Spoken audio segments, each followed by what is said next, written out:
Hello medicos, welcome to NEET crackers Tamil. போன வீடியோவில் GOC part 1 பார்த்துருந்தோம். ஒரு இன்ட்ரடக்ஷன் டு ஜிஓசி பார்த்தோம்.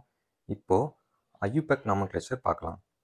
ஃபஸ்ட்டு ஐயூபேக்னா என்னன்னு தெரிஞ்சுக்கோங்க. அதுக்கு ஃபுல் ஃபார்ம் என்னென்னா international union of pure and applied chemistry.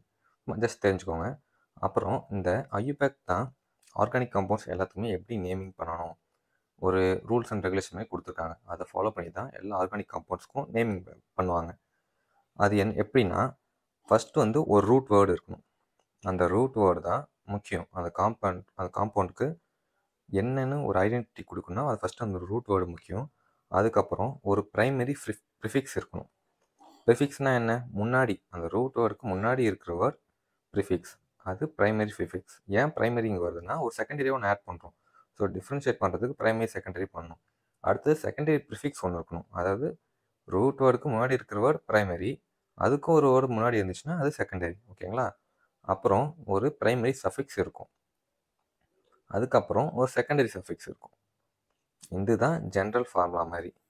இதை ஃபாலோ பண்ணி தான் எல்லா ஆர்கானிக் காம்பவுண்டுக்கும் நேமிங் வைப்பாங்க. ஃபஸ்ட்டு ரூட் வேர்டு என்னென்னு சொல்லிட்டு பார்க்கலாம். ரூட் வேர்டு எதுக்குன்னு பார்த்தீங்கன்னா, it tells about the number of carbon in main chain. இப்போ ஒரு காம்பவுண்ட் இருக்குன்னா, இங்கே சும்மா எக்ஸாம்பிள் சொல்கிறேன். இப்படி இருக்குது. இப்போது இதுதான் நம்ம மெயின் செயின் சொல்லுவோம். எப்படி மெயின் செயின் சொல்கிறத இப்போ அடுத்து போக போக நான் அந்த வீடியோவில் சொல்கிறேன். இப்போ இதுதான் மெயின் செயின்னா, இதில் எத்தனை கார்பன் இருக்குதுன்னு சொல்லுவோம். இப்போ கவுண்ட் பண்ணுங்கள். 1 2 3 4 5 கார்பன் இருக்குது.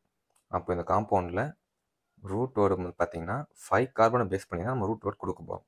ஓகேங்களா? அப்போது ஒரு கார்பன் இருந்தால் என்ன, 2 கார்பன் இருந்தால் என்ன, எப்படி ரூட் வேர்டு கொடுப்போம்னு பார்க்கலாம். ஃபஸ்ட்டு ஒரு கார்பன் இருந்தால் மெத்துன்னு சொல்லுவோம். 2 கார்பன் இருந்தால் எத் அப்படின்னு சொல்லுவோம். 3 கார்பன் இருந்தால் ப்ரோப், 4 கார்பன் இருந்தால் பியூட், 5 இருந்தால் பென்ட், 6 கார்பன் இருந்தால் ஹெக்ஸ், 7 கார்பன் இருந்தால் ஹெப்ட், 8 கார்பன் இருந்தால் ஆக்ட், 9 கார்பன் இருந்தால் நான், 10 இருந்தால் டெக், அதே 11 கார்பன் இருந்தால் அன்டெக், 12 கார்பன்ஸ் இருந்தால் டோ டெக். ஓகேங்களா? மேக்ஸிமம் உங்களுக்கு 12 கார்பன்ஸ் வரைக்கும் தான் மெயின் செயினில் இருக்கிற காம்பவுண்ட்ஸ் கொடுப்பாங்க. அதை தாண்டி போனால் கொஞ்சம் கஷ்டமாக தான் தரமாட்டாங்க. ஸோ 12 வரைக்கும் ஞாபகம் வச்சுக்கோங்க. ஃபஸ்ட் டைம் படிக்கும்போது ஒரு மாதிரி என்ன இதெல்லாம் மெயின் அடிக்காமல் தெரியும். பட் நம்ம ஆர்கானிக் காம்பவுண்ட்ஸ் திரும்ப திரும்ப இந்த பேரில் பார்த்துட்டே இருப்போம். ஸோ மெயினில் நின்றோம். ஒரு 2-3 தடவை நீங்கள் சொல்லி பாருங்கள், எழுதியும் பாருங்கள் ரூட்டோட. ஓகேவா? அடுத்து ப்ரைமரி சஃபிக்ஸ். ப்ரைமரி சஃபிக்ஸ்னால் என்ன, அதில் என்னென்ன இருக்கும், எப்படி நம்ம நேம் பண்ணுறது பார்க்கலாம். ப்ரைமரி சஃபிக்ஸ் எதுக்குன்னா, அந்த காம்பவுண்ட் சேச்சுரேட்டடாக அன்சேச்சுரேட்டடான்னு சொல்லும். ஒன்றும் இல்லைங்க, ஒரு காம்பவுண்ட் இருக்குன்னா இங்கே ஒரு ஆர்கானிக் காம்பவுண்ட். இப்போ எல்லாமே பாருங்கள் சிங்கிள் பாண்டு தான் எல்லாமே. அப்போது அந்த காம்பவுண்டில் வெறும் சிங்கிள் பாண்ட் மட்டும் தான் இருக்குன்னா அது சேச்சுரேட்டட். அதே டபுள் பாண்ட் ட்ரிபிள் பாண்ட்லாம் இருந்தால் அது அன்சேச்சுரேட்டட். ஓகேங்களா? இப்போது அந்த காம்பவுண்ட் ஃபுல்லாகவே சிங்கிள் பாண்ட் சின்னு இந்த மாதிரி தான் இருக்குன்னா அதுக்கு ப்ரைமரி சஃபிக்ஸ் ஏன் அப்படின்னு சொல்லுவாங்க. ஹைட்ரோ கார்பன் படிச்சிருந்தீங்கன்னா தெரியும். அல்கேன், அல்கீன், அல்கைன்னுவாங்க. சிங்கிள் பாண்ட் இருக்கிற கார்பன் அண்ட் ஹைட்ரஜன் காம்பவுண்ட்ஸை அல்கேன்னு சொல்லுவாங்க. டபுள் பாண்ட் இருந்தால் அல்கீன் ஈன்னு சொல்லுவாங்க. ட்ரிபிள் பாண்ட் 3 பாண்ட் இருக்கிற கார்பன் காம்பவுண்டை அல்கைன்னு சொல்லுவாங்க. அதை வச்சு தான் சொல்லுவோம். ஓகேங்களா? அதுதான் அந்த காம்பவுண்டில் வெறும் சிங்கிள் பாண்ட் மட்டும் தான் ப்ரைமரி சஃபிக்ஸ் ஏன்னு, டபுள் பாண்டு இருந்துச்சுன்னா ப்ரைமரி சஃபிக்ஸ் ஈன், ட்ரிபிள் பாண்ட் இருந்தால் அது ப்ரைமரி சஃபிக்ஸ் ஐன். இப்போது அந்த காம்பவுண்டில் 2 டபுள் பாண்ட் இருக்குது. லைக் இப்படி இருக்குன்னு வைங்க. இப்படி இருக்குது ஒரு காம்பவுண்டு. பாருங்கள், இங்கே ஒரு டபுள் பாண்ட் இருக்குது, இங்கே ஒரு டபுள் பாண்ட் இருக்குது. அப்போ நம்ம என்ன சொல்லுவோம்? நீங்களே யோசிங்க, என்னவா இருக்கலாம்? 2 இருந்தால் என்னன்னு சொல்லலாம்? 1 இருந்தால் ஈனு, அப்போ 2 இருந்தால் டை ஈன். இப்போது அதே மாதிரி தான் 2 ட்ரிபிள் பாண்ட் கார்பன் இருந்தால் அப்போது டை ஐன். அப்படியே 3 இருந்தால் என்ன? ட்ரை. ஓகேவா? அவ்வளோதான். இப்போது செகண்டரி சஃபிக்ஸ் பார்க்கலாம். ஓகேங்களா? செகண்டரி சஃபிக்ஸ் என்ன சொல்லணும்னா, ஃபங்க்ஷனல் குரூப்பை அதுதான் சொல்லும். அந்த காம்பவுண்டில் என்ன ஃபங்க்ஷனல் குரூப் இருக்குன்றத செகண்டரி சஃபிக்ஸ் டினோட் பண்ணும். இப்போது அந்த ஃபங்க்ஷனல் குரூப் ஒரு காம்பவுண்ட் எப்படி இருக்குன்னு வைங்க. இப்போது இதுதான் ஃபங்க்ஷனல் குரூப். இது ஃபங்க்ஷனல் குரூப்னு எப்படி தெரியும்னா, நம்ம ஞாபகம் வச்சுக்கணும். இந்த மாதிரி குரூப்லாம் அது ஃபங்க்ஷனல் குரூப்னு அதுதான் நான் எழுதியிருக்கேன். நீங்கள் நேம் பண்ணி அதை ஞாபகம் வச்சுக்கோங்க. இப்போ இந்த மாதிரி இருந்துச்சுன்னா அது ஓயிக் ஆசிட் அப்படின்னு சொல்லுவாங்க. நீங்கள் கேள்விப்பட்டிருப்பீங்களா, அசிட்டிக் ஆசிட், இதெல்லாம் கார்பன், இதுக்கு முன்னாடி கார்பன் செயின்லாம் இருக்கும். அதை வச்சு நேம் பண்ணுவாங்க. ஆனால் பேஸ் வேர்டு பார்த்தீங்கன்னா இதை வச்சு சொல்லுவாங்க. அது ஓயிக் ஆசிட். முன்னாடி கார்பன் நம்பரை பொறுத்து முன்னாடி என்ன வருமோ அதை எழுதிப்பாங்க. ஓகேங்களா? அடுத்து எஸ் சல்ஃபர் கண்டெய்னிங் ஆசிட்லாம் சல்ஃபோனிக் ஆசிட் சொல்லுவாங்க. அந்த ஃபங்க்ஷனல் குரூப் இப்படி இருக்கும். இந்த டேஷ் மாதிரி போட்டிருக்க பாருங்க, அந்த பாண்டுக்கு முன்னாடி எத்தனை கார்பன் வேணால் இருக்கலாம். பட் ஃபங்க்ஷனல் குரூப் 1 இதை வச்சு தான் நேம் பண்ணுவோம். இப்போது கடைசி இந்த குரூப் வந்து பார்த்திங்கன்னா சி டபுள் பாண்ட் ஓ, இங்கே ஒரு ஆர் குரூப் அட்டாச் ஆகி இருந்துச்சுன்னா அது O8 அப்படின்னு சொல்லுவாங்க. ஆர்னா என்ன தெரியலையா, ஆர்னா என்னன்னு புரியலையானா அது அல்கைல் குரூப்னு சொல்லுவாங்க. இப்போ நான் அதை எக்ஸ்பிளைன் பண்ணிவிட்டு அல்கைல் குரூப்னா என்னன்னு சொல்கிறேன். இப்போது அந்த functional group C double bond O ஒரு எக்ஸு. ஆர்கானிக் காம்பவுண்டில் நீங்கள் எந்த இடத்துல இந்த எக்ஸ்ன்னு பார்த்தீங்கன்னா எக்ஸ் டினோட்ஸ் அந்த ஹாலோஜன்ஸ் தெரியுங்களே, குரூப் 17 ஹாலோஜன்ஸ், இந்த ஃப்ளோரின் குளோரின் அதெல்லாம் இருக்குல்ல, அது எல்லாமே ஹாலோஜன்ஸ். அதை இங்கே ஹேலைட்ஸ் அப்படின்னு சொல்லுவாங்க. எக்ஸ் எல்லாமே ஹேலைட்ஸை டினோட் பண்ணும். ஓகேங்களா, அது எது வேணால் இருக்கலாம், ஃப்ளோரினாக இருக்கலாம், குளோரினாக இருக்கலாம். ஓகேங்களா, இப்போது சி டபுள் பாண்ட் ஓ NH2 இருந்தால் அது அமைடு. அதே CN இருந்தால் nitrile. C double bond O H இப்படி இருந்தால் அல், அதாவது ஃபார்மால்டிஹைடு. ஃபார்மால் ஆல்னு வந்து பார்த்தீங்கன்னா ஃபார்மால்டிஹைடில் வந்து அது அல் குரூப். ஓகேங்களா, அதே சி டபுள் பாண்ட் ஓ அது மட்டும் இருந்துச்சுன்னா அது ஓன்னு வரும். OH இருந்தால் ஆல்கஹால், அது OLன்னு முடியும். SH இருந்தால் தயோல், NH2 இருந்தால் அமைன். ஓகேங்களா, இப்போது இந்த அல்கைல் குரூப்னா என்னன்னு ஃபஸ்ட்டு பார்த்துடலாம்.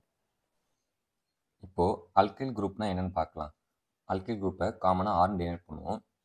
அது என்னென்னா removal of one hydrogen from alkane gives alkyl group. அல்கேன்னா என்னன்னு தெரியும் நம்புகிறேன். CnH2n+2 இந்த ஜென்ரல் ஃபார்முலாவை ஃபாலோ பண்ணுற எல்லா காம்பவுண்ட்ஸும் அல்கேன்ஸ் தான். ஓகேங்களா, இப்போது இந்த எக்ஸாம்பிள் எடுத்துக்கோங்க. மீத்தேன் இந்த சிம்பிளஸ்ட் அல்கேனா அந்த ஸ்ட்ரக்சர் ஃபார்முலா எழுதுனேன். இதுலேருந்து இந்த ஒரு H மட்டும் ரிமூவ் பண்ணுறோம். ரிமூவ் பண்ணிட்டா இப்படி தானே ஃபார்ம் ஆகும். இப்போது இதுதான் அல்கைல் ஃபார்ம் ஆஃப் மீத்தேன். இது எப்படி சொல்லுவோம், மித்தைல்னு சொல்லுவோம். ஐல்னு ஆட் பண்ணுவோம் எக்ஸ்ட்ராவா. இப்போ இது வந்து ஈத்தேனா, ஈத்தேன்லேருந்து ஒரு H ரிமூவ் பண்ணிட்டோம். அப்போ இது ஈத்தைல் அப்படின்னு சொல்லுவோம். ஈத்தைல். ஓகே, இது METHOL மீத்தைல். அதே மாதிரி தான் அடுத்தது ப்ரோபேன்லேருந்து ஒரு H ரிமூவ் பண்ணால் ப்ரோபைல் அப்படின்னு சொல்லுவோம். இதில் ரெண்டு காம்பவுண்டை நீங்கள் ஜென்ரல் நேம், அதாவது காமன் நேம்னு சொல்லுவாங்க. ஐயூபேக் நேமோட ஒரு சில காம்பவுண்ட்ஸை நம்ம காமன் நேம் யூஸ் பண்ணி கூப்பிடுவோம். லைக் ஃபினால்லாம் வந்து பார்த்தீங்கன்னா phenol is a common name தான், அது ஐயூபேக் நேம் இல்லை. ஓகேங்களா, ஒரு சில காம்பவுண்டு காமன் நேம். அது மாதிரி தான் இது. ஐசோ ஆல்கைல்னா when there is only methyl branching on second carbon from one end of the chain then it is known as isoalkyl. என்ன சொல்கிறாங்கன்னா ஒரு மித்தைல் பிரான்ச்சிங் இருக்கும். எங்கே இருந்துன்னா செகண்ட் கார்பனில் இருந்து. இப்போ இது ஃபஸ்ட்டு கார்பன்னா இது செகண்ட் கார்பன். இப்போ செகண்ட் கார்பனில் ஒரு மித்தைல் பிரான்ச்சிங் இருக்குது. அப்படி இருந்தால் அது ஐசோ ஆல்கைல் ஃபார்ம்னு சொல்லுவாங்க. இந்த ஆறுன்றது என்ன குரூப்பாக வேணா இருக்கலாம், மீத்தேனாக இருக்கலாம், ஈத்தேன், ப்ரோபேன் எது வேணா இருக்கலாம். காமனாக நம்ம ஆறுன்னு டெவலப் பண்ணிவிடுவோம். ஓகேங்களா, இதுதான் ஐசோ ஆல்கைல். இதுக்கான எக்ஸாம்பிள்ஸ் பின்னாடி பார்க்கலாம். இப்போது அடுத்தது நியோ ஆல்கைல்னா என்னென்னு பார்க்கலாம். நியோ ஆல்கைல்னா சேம் தான், methyl branching on second carbon, but ரெண்டு மித்தைல் குரூப் இருக்கும். இங்கே ஒரு மித்தைல் குரூப், இங்கே ஒரு மித்தைல் குரூப். அந்த மாதிரி ரெண்டு மித்தைல் குரூப் இருந்தால் அது பேர் நியோ ஃபார்ம் சொல்லுவாங்க, நியோ ஆல்கைல். அதுக்கான எக்ஸாம்பிள்ஸும் நினச்சிட்டு பார்க்கலாம். இப்போ ஃபஸ்ட் எக்ஸாம்பிள் பாருங்கள். இதுக்கு நேம் சொல்லுங்கள் பார்க்கலாம். எத்தனை கார்பன் இருக்குது ஃபஸ்ட்டு பாருங்கள். 4 கார்பன் இருக்குது. செகண்ட் கார்பனில் ஒரு மித்தைல் பிரான்ச்சிங் இருக்குது. அப்போ இது என்ன ஃபார்ம், ஐசோ ஃபார்ம். அப்போது ஐசோ எத்தனை கார்பன், 4 இருக்குது, ஐசோ பியூட்டேன். ஓகேங்களா, இப்போ இது பாருங்கள், அதே காம்பவுண்ட் ஒரு ஹைட்ரஜன் ரிமூவ் பண்ணியிருக்காங்க. அப்போது ஐசோ பியூட்டைல். ஓகேங்களா, ஐசோ பியூட்டைல். இப்போது இந்த காம்பவுண்டு பாருங்கள், 3 கார்பன் இருக்குது. ஸோ இங்கே ஒரு ஹைட்ரஜன் ரிமூவ் பண்ணியிருக்காங்க, இந்த இடத்துல ஹைட்ரஜன் ரிமூவ் பண்ணியிருக்காங்க. ஸோ என்ன வரும், ப்ரோபைலா வரும்? இல்லை. இந்த காம்பவுண்டை நம்ம இப்படியும் எழுதலாம் பாருங்கள். CH3 CH, இந்த CH3 இப்படி எழுதலாம். இப்போ பாருங்கள், இது என்ன ஃபார்மில் இருக்குது, செகண்ட் கார்பனில் ஒரு மித்தைல் பிரான்ச்சிங் இருக்குது. இப்போ ஐசோ ஃபார்ம். இந்த மாதிரி ஸ்ட்ரக்சர் கொடுத்தாலும் நம்ம ரீஅரேஞ்ச் பண்ணி ஐசோ ஃபார்ம் வருதான்னு பார்த்துக்கணும். சரியா, அப்போ இதுக்கு என்ன நேம் கொடுப்பீங்க, 1 2 3 3 கார்பன் இருக்குது. 3 கார்பன் இருந்தால் என்ன, ப்ரோப் தான். அப்போது ஐசோ ப்ரோபைல். நார்மல் ப்ரோபைலில் ஐசோ ப்ரோபைல். இப்போ இந்த காம்பவுண்ட் பாருங்கள், எத்தனை கார்பன் இருக்குது, 1 2 3 4 கார்பன் இருக்குது. 4 இருந்தால் என்ன, பியூட்டா. பியூட்டு. ஒரு ஹைட்ரஜன் ரிமூவ் பண்ணியிருக்காங்க. அப்போது பியூட்டைலா? பியூட்டைல் பியூட்டைல் தான். ஆனால் எந்த இடத்துல ரிமூவ் பண்ணியிருக்காங்க அந்த ஹைட்ரஜன்? இது என்ன carbon? Secondary carbon. Carbon attach to 2 other கார்பன்னா secondary. Carbon attach to 3 other கார்பன்னா tertiary carbon. Carbon attach to only one carbon. இப்போ இது வந்து பார்த்தீங்கன்னா பிரைமரி. அப்படி இல்லைனா carbon attach to no other atom. இப்போது CH3 சிஎல்னு பார்த்தீங்கன்னா கார்பன் வந்து சிஎல் கூட மட்டும் தான் அட்டாச் ஆகிருக்கு. இதுவும் பிரைமரி கார்பன் தான் சொல்லுவாங்க. ஸோ ஓகே, புரிஞ்சுக்கணும்னு நினைக்கிறேன். இப்போ இது என்ன செகண்டரி கார்பனா? அப்போது இதுக்கு என்ன நேம்னா செகண்டரி பியூட்டைல். இப்போ இந்த காம்பவுண்ட் நேம் பண்ணுங்க.